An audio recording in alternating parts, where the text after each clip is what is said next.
Ramana Maharishi says something very interesting about us playing the character, the part in the drama of life, in the stage of life. Now, many of us, when we are disheartened, when we feel rejected, heartbroken, question life. We say that what's the meaning and purpose to it all? And you will notice that usually these questions come up when there is some kind of pain, some anxiety, some restlessness, or sorrow. Whenever these things surface, they come with the question, why life? Why is it like this? Why is it not like the way I imagine it to be?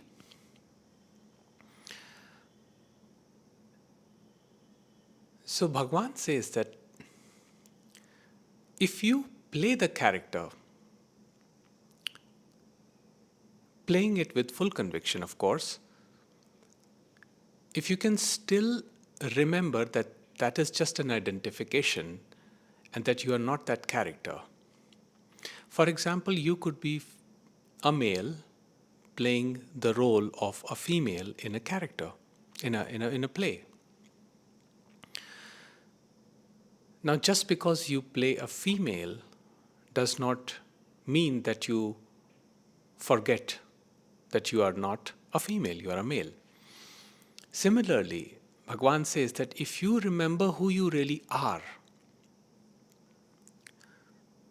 without being identified with the character that you're playing, so you may be playing the character of a family man, of a householder, of a player, a sports person, doctor, engineer, actor, whatever your profession is.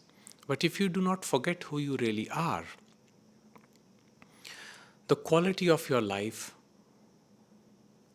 becomes amazing. And that's because what you really are is made up of blissfulness. While the character may experience pain, suffering, loss, rejection, anxiety, depression, at the core of it all, you know that you are none of these things, that these are simply arisings in consciousness. And you are not these things, you are the consciousness. So when you trace these emotions, these feelings, these sensations to the core, you will find that you will arrive at your most natural state, which remains unaffected. Just like a character playing, for example, a king in a play, remains unaffected. He does not forget that he's not actually a king. He's just an actor playing the role of a king. But the game has to be played. There is no escape from the game. It has to be played. So the choice is play consciously, which means that play with this knowing of your true nature, or play with complete identification with the character, which means pain, suffering, separation.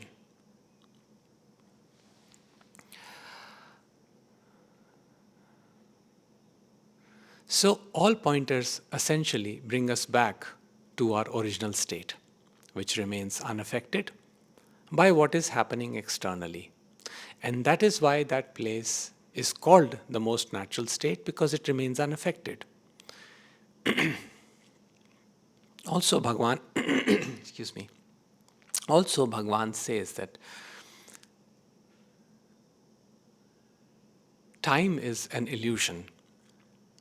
Now, you can call it existence, you can call it by many other names, but it is again born out of thought. Therefore, it is not the spaciousness that Bhagwan is pointing to. When the recognition of spaciousness happens, you begin to dissolve these identifications. Now, they never fully go. Therefore, even while playing the game of life, you will experience emotions just like any other person would. The only difference between you and them would be that by knowing your essential self or your true nature, you do not get caught up in the games of the separate self or what we call as the ego.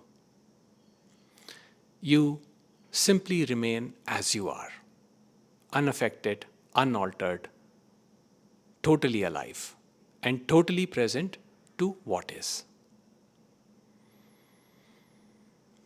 Therefore, we have no choice. We have been put here on this plane, and we find ourselves in the middle of a game. Now, we can play consciously or we can play unconsciously.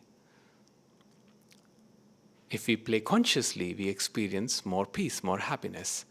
If we play unconsciously, we experience more pain and suffering.